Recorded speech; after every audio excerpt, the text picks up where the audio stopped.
Welcome to Security Take Two, real serious security. I'm Chester Wisniewski, and once again, I'm here with my co-host Ben Verscharen. It's September 13th, 2024, and today we're going to be talking about 3CX. For those of you that aren't aware, 3CX is a very common VoIP system used by many organizations globally, and they had, I think it's fair to say, a pretty serious breach back in 2023. That's about right, isn't it, Chet? Yeah, I mean, it is one of these.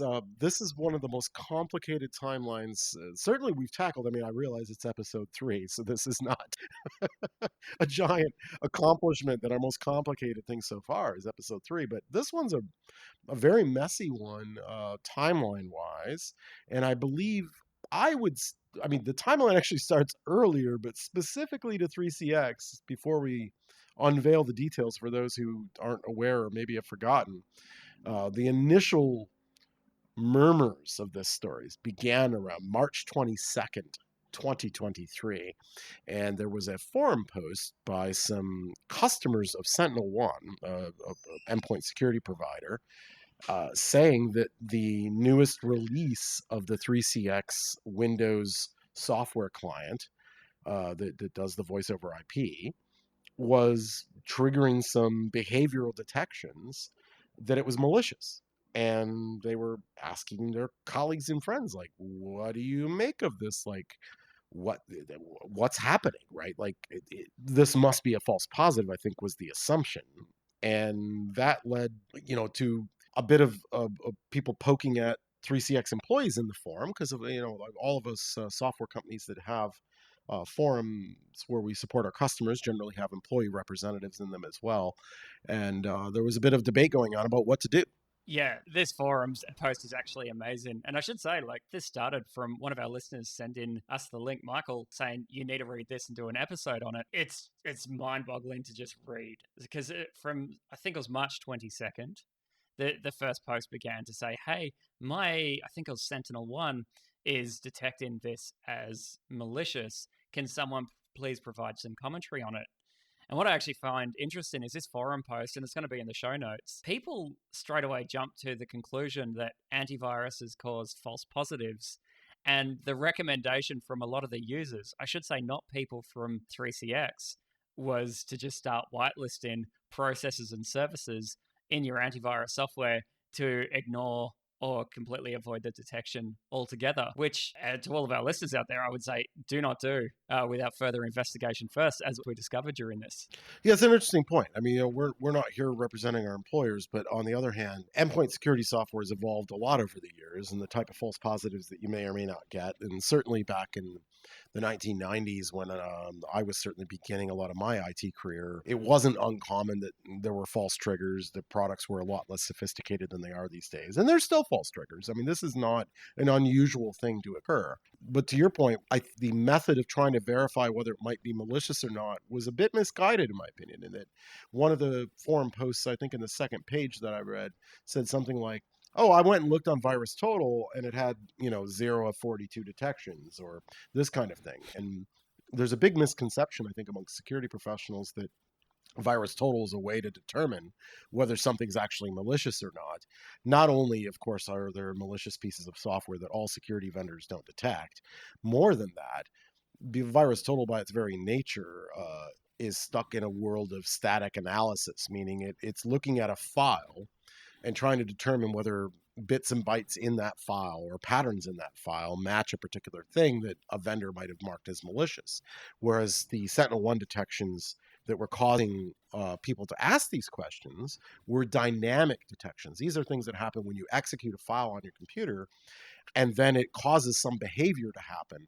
And a really obvious example of something that might be detected dynamically rather than statically is maybe you have the LSAS process in Windows, the process responsible for authentication and security in Windows.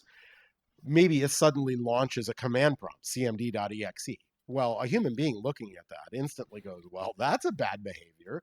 No, in no normal scenario should the Windows security person start launching a shell and running shellcode. That's bad, but it's not something that necessarily can be detected when you're just looking at a static file in static analysis mode of an antivirus tool. So VirusTotal largely only sees those static detections. So people were overly confident that these files were clean and safe because VirusTotal said nobody's detecting it. But of course, behavioral detections is where all the action was. So that's just a key takeaway, right? Like, don't necessarily trust VirusTotal, and that's why you need to have, uh, oversight over what you're actually doing. You don't want to let a single person in an organization make a decision to whitelist a process. So in this case, there was a user, and they recommended everything in C program data, 3CX phone, and pretty much the whole application data folder as well for each user.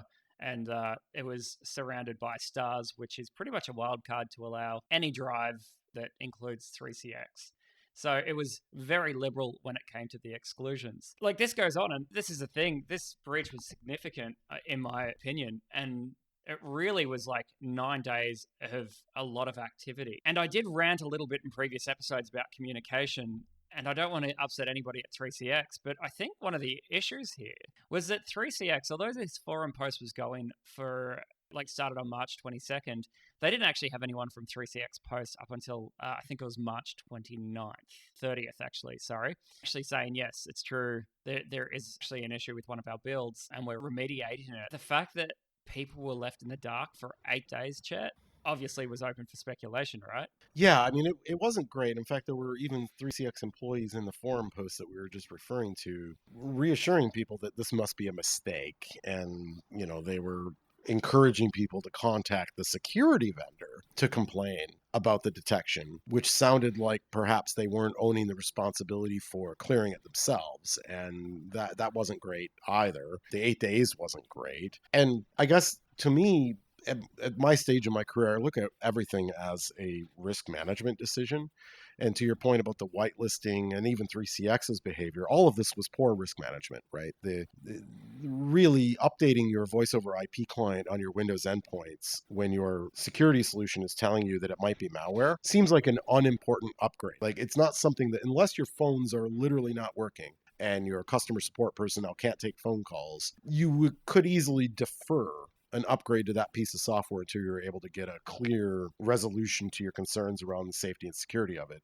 On the other hand, vendors of software, and having worked for an endpoint security company, we often will get reports from software providers going, your software may have flagged our software. We think it's a mistake. Can we work together to resolve this? So we expect those requests often to come from the software provider themselves so that they can be worked out very quickly, as opposed to from end users who are simply getting an alert and don't know why and don't know what to do with it. And it feels like 3CX in this case was expecting their users to go to their security vendors to complain rather than themselves going, well, we should go to that security provider and work this out. It's actually interesting. So the founder of 3CX posted in the forum and said, for the record, we contacted Sentinel-1 for more information, but never received it. We are issuing a new build as we speak, and we apologize for the inconvenience. So it sounds like they weren't doing any of their own real work to discover what happened. They were asking security vendors, can you tell us why you're flagging our software as malicious? We're curious to know why. And looking through, and this is where the rabbit hole really goes down deep, is Mandiant seemed to have been the company that they used to do the incident response and provided numerous reports on the situation. So it looks like 3CX actually ended up using Mandiant as their critical incident response provider to then clear up what happened and provide a root cause analysis for their customers as well. Which is really good. And it's one of the reasons we can talk about this, right? Because Mandiant's report was extensive and detailed. And while it evolved over time, like many investigations do, where some early information wasn't entirely accurate, they were able to expedite the investigation and get to the root cause more quickly. And on March 30th, 3CX, as you mentioned, did formally acknowledge that there was, in fact, a problem with the software. And of course, because the latest version was compromised and they weren't quite sure why, because many hadn't figured it out yet, they initially suggested that people use their progressive web app, or PWA. And to my surprise, many IT professionals are not as familiar with this as I think ought to be. But with the move toward mobile since the introduction of the iPhone, more and more people are just developing their applications as legitimately fancy dressed up web applications, right? I mean, that's what most iPhone apps in the world are. It's what most Android apps in the world are. As a result, a lot of companies are now deploying their applications as legitimate desktop applications wrapped in a web browser, or often what we call Electron, which is really a version of Chrome or Chromium that just encompasses your app and looks like a native Windows, Linux, or Macintosh application. Or they're just making it a web app to begin with. And that's what we now call a progressive web app, which is an app that really is a tab in your browser, but you can like take it out of your browser and run it like an application. And that's how I run Microsoft Teams. It's how you can run Slack. Many things can operate that way. And really, in the end, all you're doing is taking a web browser and making your app a web app. And it turns out that's what 3CX's app was. And so when their Windows app, which was just Electron wrapping their web application, was compromised in this case, they went, well, as a workaround for now, just use the web app because it's not compromised and we're going to sort this out. But as of the 30th, they still haven't sorted it out. So Sentinel-1 came out and dubbed this smooth operator, but then more and more attribution started rolling in as well, right? About where it came from. And it looks like it was the work of a North Korean based financial threat actor. Yeah. I mean, most of this attribution from multiple directions. Kaspersky was involved, and CrowdStrike was involved, and lots of different organizations were involved. But the problem is, the proliferation of these names, which is why I assume is why Ben just threw this back to me, because I wrote all these down in our notes while we're here creating the podcast, and it's like, oh my gosh, like, yeah, okay, it was DPRK, it was the Democratic People's Republic of North Korea, or of Korea, like it's the North Koreans.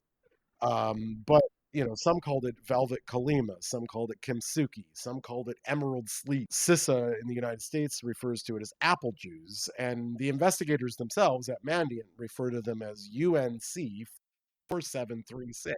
This gets really, one, often attribution is not that important. In this case, I think it kind of is, because as this story unfolds, we learn more and more about the motive of the attackers, and often that's related to who the attacker is.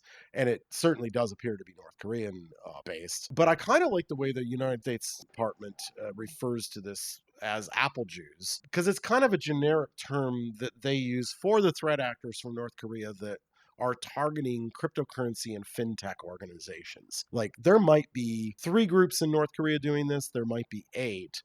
But rather than worry about whether they're Emerald Sheet or Kimsuki or Velvet Kalima, let's just umbrella define them as apple Jews. I don't know why they picked that. It's just where these names come from, man. But whatever. Like, for the rest of this conversation, Ben, let's just stick to apple Jews generically, meaning the North Koreans that are alleged to have perpetrated these attacks. Yeah, I'm fine with that.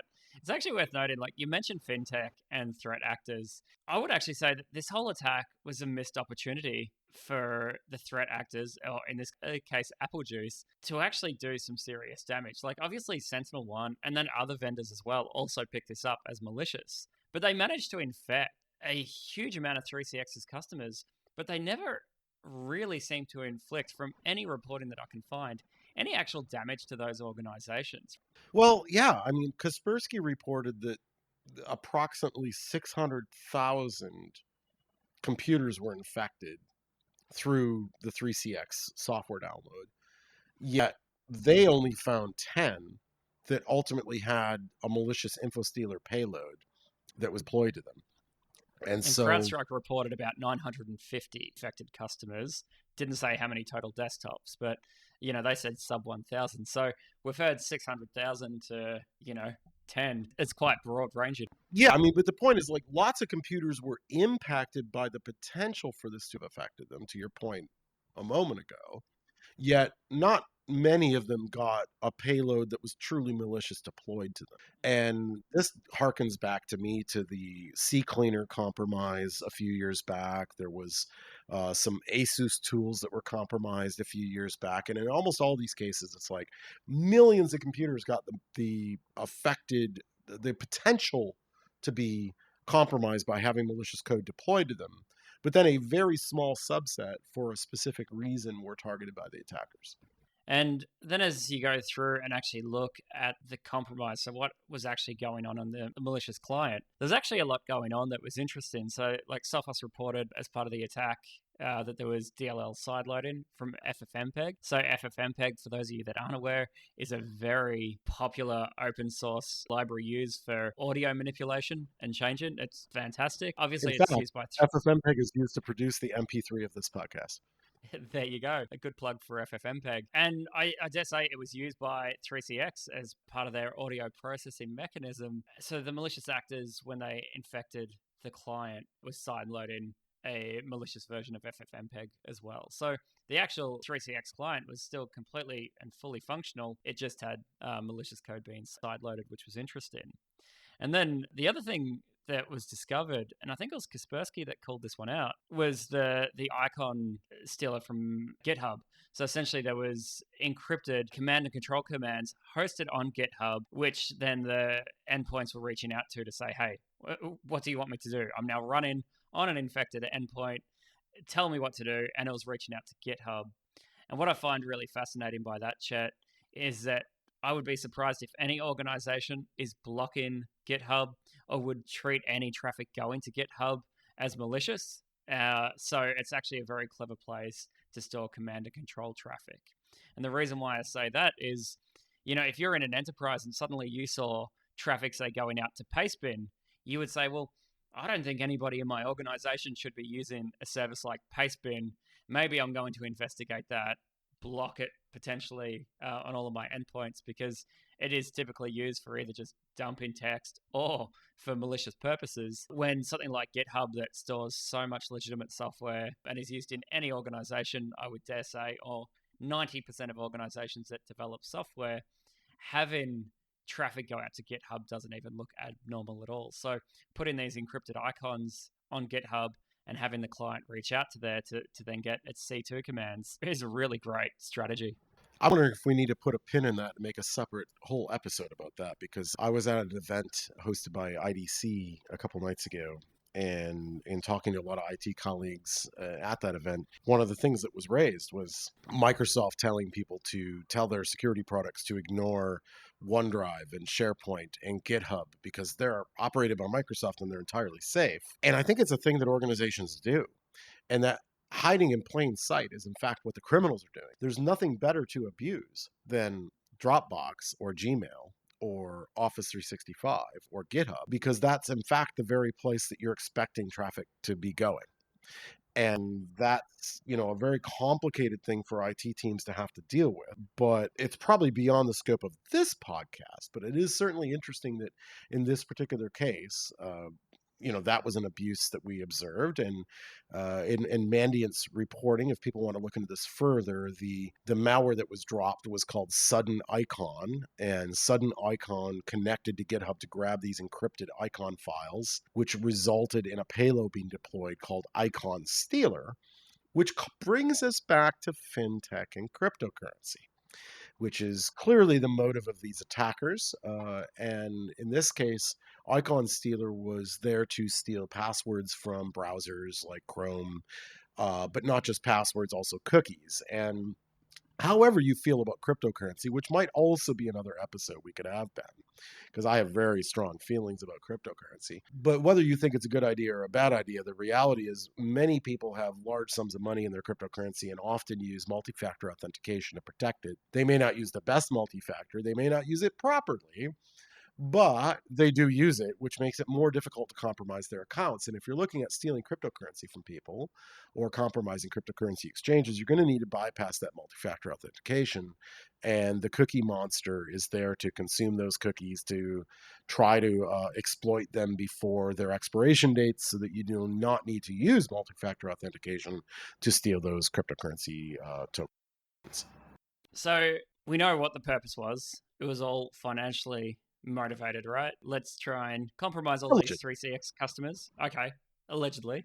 Let's compromise 3CX customers, try and steal their information, their cookies.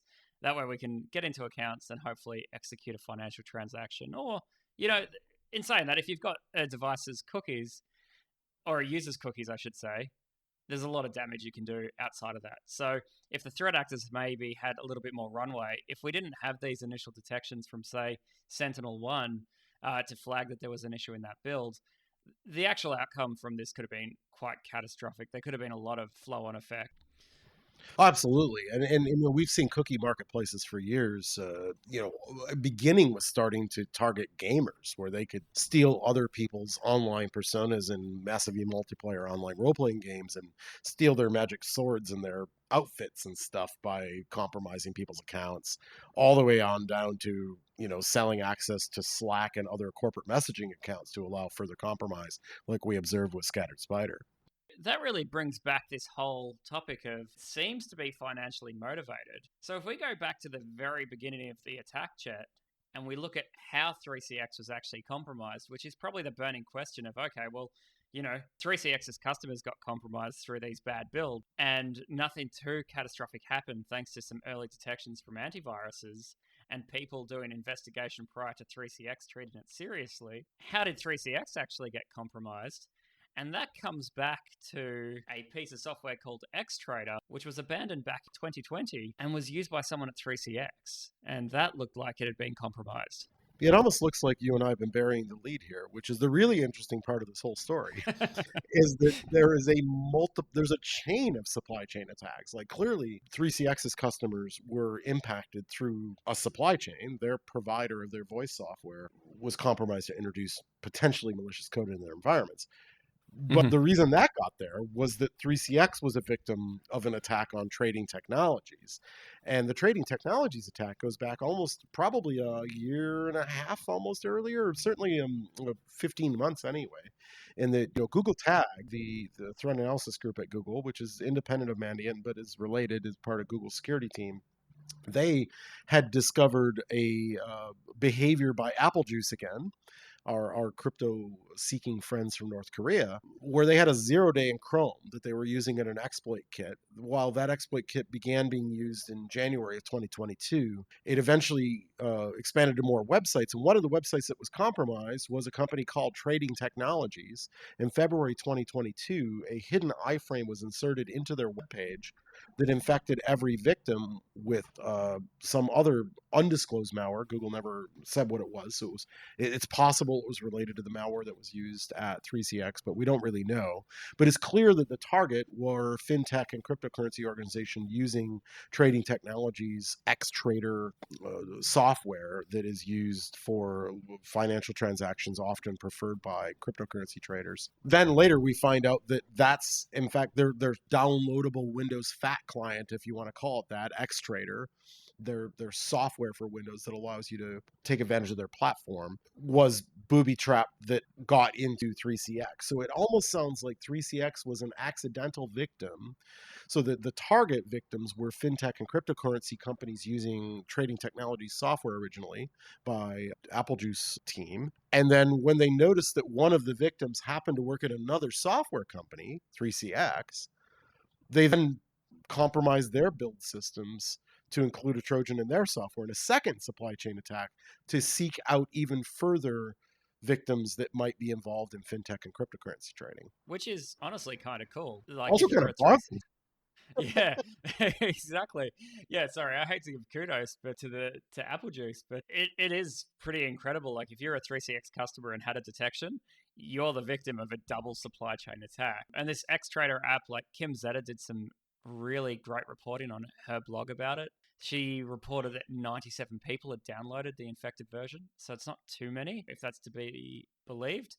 And from there, Mandiant then went and did some investigation into it, or part of their investigation into 3CX was that this X trader installed a reverse proxy tool, which essentially then gave the attackers a device to pivot off to then laterally move and infect devices. So this person at 3CX that was running Xtrader may not have even been a software developer. They may not have even been in a position of any real information technology power, a domain administrator or similar. What we do know is that Applejuice used a reverse proxy to then pivot and connect around the 3CX network and then manage to end up on a software developer's computer and compromise the supply chain. So all in all, it was pretty impressive attack. against 3CX and led to mass compromise of devices. And I hate to say it, but I actually think we got lucky this time around as an industry. This could have been far, far worse. Absolutely, absolutely. And I want to make a call out to Kim Zetter. She does amazing investigative journalism, and those of you that care about cybersecurity should support her. I certainly do, and she does have a newsletter that I recommend. You can check out her reporting at www.zetter, zetter-0day.com. She does fantastic work. And to your point, actually being broader, in fact, it was a little broader than we've even mentioned so far, but not nearly as broad as it could have been, which is it also impacted macOS. The macOS builds of 3CX were compromised in their build process as well to drop a piece of malware called Pool Rat, named by Mandiant. And I don't believe I found any reports of macOS users being ultimately negatively impacted by the Pool Rat malware being dropped on their workstations. But it attests to the sophistication of the attackers, that they're not single platform, they're not just after Windows, they're simply after your cryptocurrency wherever they can find it. And like there's kind of no limits here.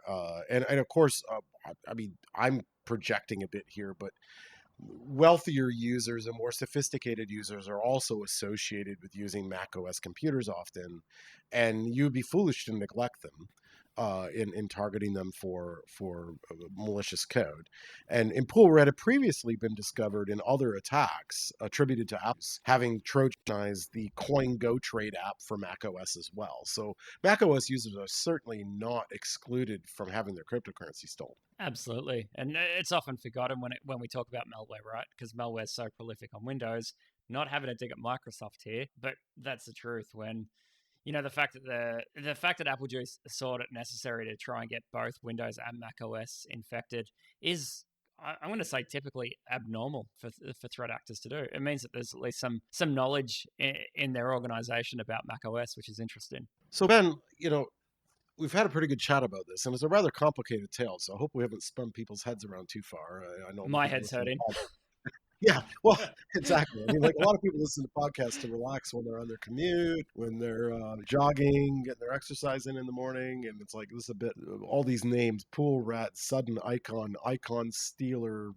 It's a lot to take in, but I hope our listeners not only are interested in learning the real nitty-gritty details of these attacks, which is what we hope to reveal, but also some takeaways to protect themselves or their organizations if they're information security professionals. I've got a bit of a list of things that I think are fascinating about this that I think can be some lessons. So I'm going to start with one, and then I'll throw it to you and see what you have to add. And I'm sure I have more because I just got so many ideas in my head. But first off and foremost, I'm starting to think more and more about this progressive web app thing. I'm just going, well, how many things in the world do I use that I really need an app, and how many of them that I'm using an app are really just web wrapped in something anyway? I use Teams, but it's really just the web interface to Teams wrapped in Electron. I use Slack, and it's also the web interface to Slack wrapped in Electron. And on my mobile phone, I have apps for social media, all kinds of banking. And in the end, behind the scenes, they're really just the websites of these companies made to format my phone, wrapped in a thing they're calling an app. And I'm wondering, should we really be even trusting any kind of software that requires our computer to be Windows or Mac or Linux or x86 or ARM or AMD or whatever at all? Like, we're in a web world, and the browser is so powerful and has access through all kinds of different technologies to most of the power of our operating systems now. Maybe one of the ways I avoid being compromised by this is just starting to get everybody to use progressive web apps both on their phones and on their desktops. It's not a bad way to go. And let's be honest, browser compromises and O-days are quite rare now. And to patch out a PWA, to patch out an issue is so much easier. Instead of trying to get someone to say, download a client, install it, or get in an enterprise application team to download a client, deploy it out to every device, hope everyone has their computer turned on. The beauty with a progressive web app is, you push a fix out there, you then wait for your your Git runners or your CI/CD pipelines to execute, and then as containers burn and new ones start up, you've got yourself a new version of the app. It is a lot easier in many ways. I know for me, like I use Discord a lot. In fact, every day. It's become far more popular than Slack, and their like browser version is so much better. And I swear by it. There are some applications you obviously can't move to the browser. If you want really good threading, if you don't want to have to write everything in JavaScript, obviously you're going to need thick clients sometimes. But I'm with you. I don't think you need apps for absolutely everything. And things like phone system apps, I gotta say, has never been exceptional. Like if you think about going back all the way to Cisco Cups, I think it was called, which was the first time that your computer could, control your VoIP phone in an enterprise environment. It's always been a little bit feature poor and never quite worked the way that the dream was intended. So I'm with you. Progressive web apps make patching easier, make management easier, and reduces risks significantly. So obviously not every organization could go down that path, but if it's offered, it's worth considering, that's for sure. Yeah, and in this case, I mean, that was the mitigation from 3CX was like use our PWA instead of using our thick app. And it's like, actually, if that's an option, why would I just not use that all the time? I mean, like it's just a better option for me. Another thing that popped up in my mind was we very lightly touched on this, but the criminals move laterally within 3CX's environment to compromise their build systems using fast reverse proxy, which is a common open source proxy tool. It's not the kind of thing I would hope or expect to ever see running in my environment. It seems to suggest that application control is a critical part, especially in dev environments, of looking for malicious activity. This comes up time and time again. Like, there's no need to even have like VPN software on a corporate device, right? Like, there are some things that you should just look at and say, there is no reason why I should have this on my network. Absolutely none. And fast reverse proxy, give me a business case that's non malicious and tell me why. And I think actually Huntress and Sentinel One kind of had a blog post battle between each other or different opinions about whether it should just be deemed malicious in general. And it's not just fast reverse proxy. Like there's another one, I think it's called like Siphon VPN, that's designed to actually mimic, the traffic patterns of other legitimate applications. Like tell me why in a corporate environment any of your users needs to use a VPN app that mimics other software. That means you've got something to hide. So in a lot of cases, a corporate device should be a corporate device, and you only run the applications that's necessary. Yeah, I'm just feeling more and more like granted, thankfully, I'm not responsible for IT in the organization I work for. I probably have a lot of sad lessons to learn about how hard it is. And I know how hard it is, and I'm very grateful for those IT folks and the work that they do. But like, I'd be completely moving toward this idea that what can be on the web is always up to date. I don't know what version of Gmail I'm using. I don't know what version of Outlook Web Access, or not OWA so much as Office 365 Outlook, whatever we want to call it. I don't know what version I'm running because whatever the current safe version is what I get when I click that tab in my browser. That sounds really appealing to me to not have to worry about software deployment. I'm moving everything in that direction that I possibly could for safety reasons. And to control what applications are being accessed, of course, we have things like CASP that we can be looking at a little more carefully. None of these solve your vendor being compromised or all supply chain attacks, but all these mitigate the risk against the harm that can be caused by them. And I think that's where we're going with this. That's my conclusion.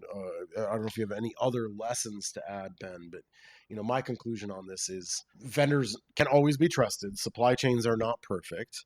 We should do our best to vet them beforehand. But when we can't, we should have alternative plans, and we should also adopt the least risky approach to using their solutions. Yeah, I think my other takeaway is don't trust your VoIP provider forum for security advice. And what I mean by that is I talked about this in the opening, is people were saying just whitelist directories. And let's be honest, like Reddit, forum posts, Twitter, or X, whatever you want to call it, Mastodon, there are a lot of very intelligent people out there on the internet that can provide advice. There's also a lot of people that are going to provide poor advice based on what they're doing themselves, thinking that it's the right thing to do. My biggest takeaway from this is don't trust the internet with security advice, and vet it and discuss it with professionals or your team first before you make any rash decisions like whitelisting a whole directory that's clearly got malware in it. The other side of things too is, you touched on it, Chet, restricting personal device, like making sure a device is a corporate device, not a personal device.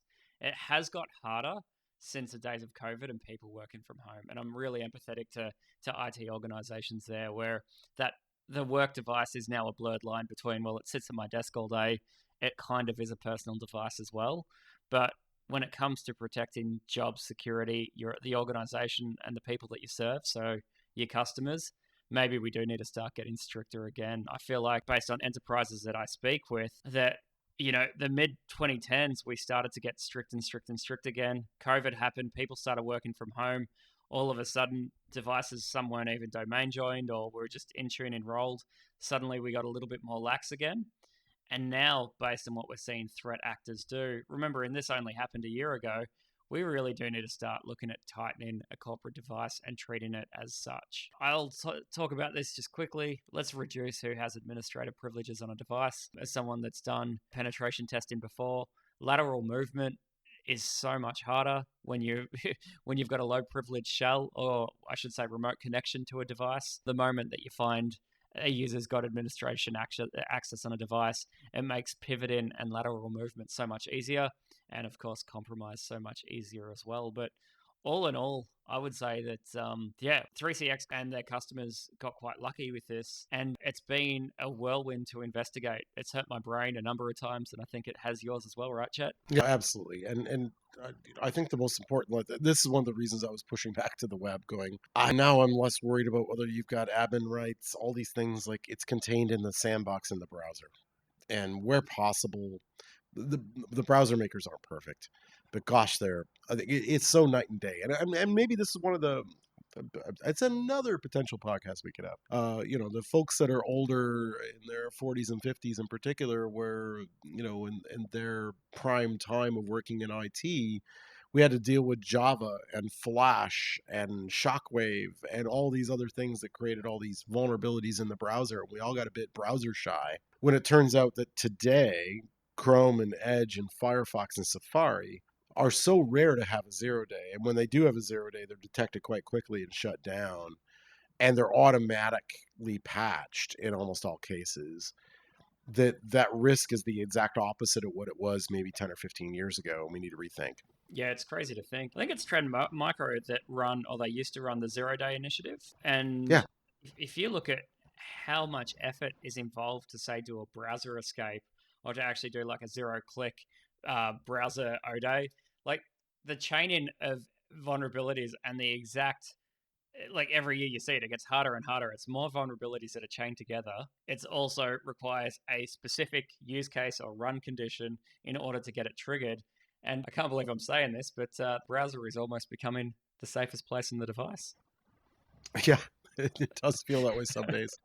Well, in the end, that wraps up episode 3 of the 3CX breach. And I think there's a whole bunch of little lessons in there, including not trusting Reddit and Stack Exchange for advice on what to do when your security products are telling you something's gone wrong. But these things are hard, and we get that they're hard, and we hope that we're casting an interesting light on them to give you some more insight on how they work. And if you're interested in chatting with us about that, you can contact us on our Reddit page at reddit.com/r/securitytake2. We're available on Mastodon at securitytake2 at securitycafe.ca. You can always get other ways of contacting us on our website at securitytake2.com. And we thank you for listening, and we hope to catch you again next episode.